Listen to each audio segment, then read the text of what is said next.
Tra le innate capacità dell'uomo vi è quella di classificare i fenomeni attorno a sé in modo da renderli anche comprensibili proprio al suo modo di pensare. E questo storicamente è stato fatto anche con gli organismi viventi. Andando a dare un'occhiata a quelli che sono i più grandi gruppi di diversità nell'ambito dei viventi, come si possono vedere rappresentati in questo schema, oggi sappiamo che i viventi sono organizzati in tre grandi gruppi, come spesso vengono denominati domini, e che riguardano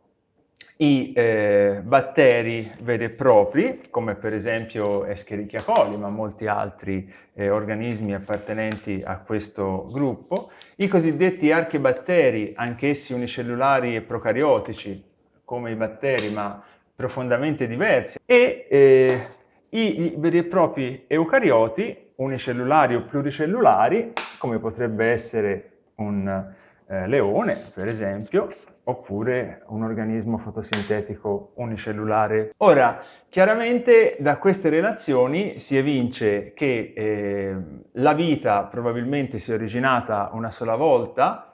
e lo schema rappresenta l'antenato comune di questi organismi più o meno in questo punto, e che quindi io posso eventualmente riconoscere questi tre grandi gruppi, però è una possibilità, come potrebbero essercene altre, perché ad esempio agli estremi io potrei decidere di separare tutti gli organismi ad organizzazione procariotica fra di loro, contrapposti a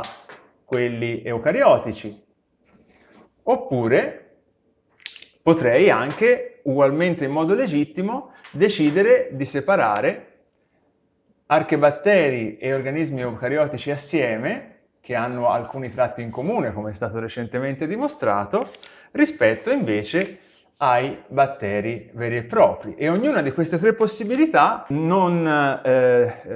sarebbe in disallineamento con quelle che sono le conoscenze sistematiche. Focalizzandoci adesso in particolare sugli eucarioti, cioè sugli organismi con cellula di tipo eucariotico, siano essi unicellulari o pluricellulari, la tipica suddivisione riporta 4 regni: funghi, unicellulari o pluricellulari eterotrofi, protisti, che come regno accoglierebbero tutti quegli organismi sia autotrofi come euglena che fotosintetica o eterotrofi come ameba o paramecium, purché unicellulari eucariotici,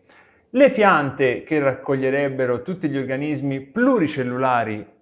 autotrofi e gli animali che raccolgono come regno tutti gli organismi pluricellulari eterotrofi, di cui qui vediamo alcuni esempi, fra cui anche lo stesso Homo sapiens, in quanto anche noi siamo degli animali. Rispetto allo schema tradizionale in 4 regni eucariotici che abbiamo visto prima,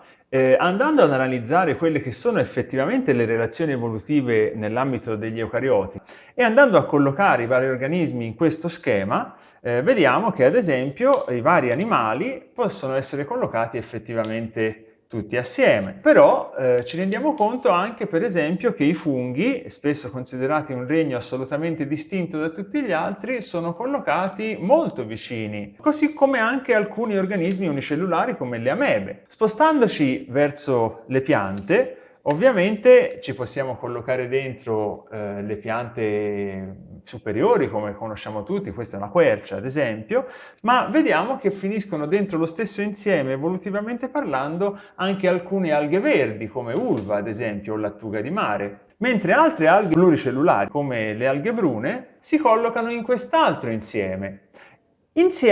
anche a organismi unicellulari come i parameci, ad esempio. Mentre altri organismi unicellulari come le euglene, benché fotosintetici clorofilliani, finiscono in un ulteriore insieme distinto. Quindi, cercando di ritrovare i 4 regni di cui abbiamo parlato prima, io mi rendo conto che gli animali stanno effettivamente tutti assieme, i funghi in un insieme che è quasi lo stesso, se vogliamo, degli animali, e però dovrei collocare una parte dei protisti qua, perché chiaramente le amebe e alcuni organismi affini sono molto affini a funghi ed animali, ma altri organismi unicellulari come le euglene sono in quest'altro insieme giallo e quindi anche qui dovrei collocare ulteriori protisti, così come ulteriori protisti li dovrei collocare qua giù perché abbiamo i parameci. Non solo, ma ulteriori protisti ancora li dovrei collocare